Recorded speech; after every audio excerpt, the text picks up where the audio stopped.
Hello friends, welcome to K R केला channel. Friends, आज आपण पाहणार आहोत पोटगी कोणाला मिळू शकते, पोटगी हक्क की मोबदला, या सर्व बाबी आपण या व्हिडिओमध्ये जाणून घेणार आहोत. सो फ्रेंड्स, हा व्हिडिओ पूर्ण बघा, लाईक, कमेंट, शेअर करा, सबस्क्राईब करायला अजिबात विसरू नका. भारतामध्ये कुटुंबातील स्वावलंबी नसलेल्या व्यक्तींसाठी वेगवेगळ्या कायद्यांतर्गत पोटगी मागण्याची तरतूद आहे. हिंदू विवाह कायदा, हिंदू दत्तक आणि पोटगी कायदा हे विशेष कायदे, तर फौजदारी प्रक्रिया संहिता कलम 125 CRPC या विशेष कायद्यांमध्ये पोटगीच्या तरतुदी दिलेल्या आहेत. पत्नी, अज्ञान मुलगा मुलगी, अविवाहित मुलगी, अविवाहित शारीरिक किंवा मानसिक दुर्बलतेमुळे स्वतःचे पालन पोषण करू शकत नाही असा सज्ञान मुलगा, वडील व आई या सर्व नात्यातील व्यक्ती पोटगी मागू शकतात.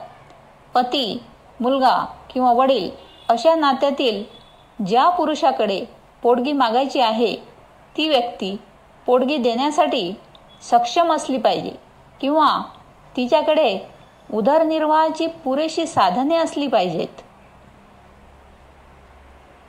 अविवाहित मुलीची जबाबदारी तिच्या विवाहापर्यंत तिचे पालनपोषण करण्याची जबाबदारी तिच्या वडिलांची आहे.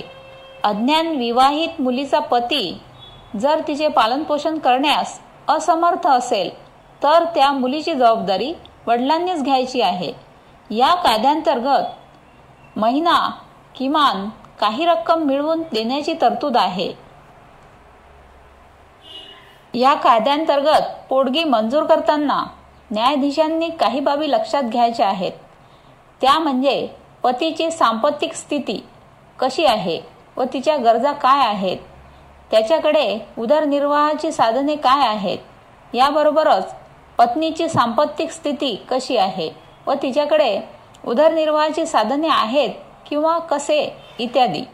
या कायद्यांतर्गत पोटगी एकरकमी दरमहा किंवा टप्प्याटप्प्याने देता येते. पतीने पोटगी न भरल्यास त्याच्या संपत्तीवर टाच आणण्याचे अधिकार न्यायाधीशांना आहेत.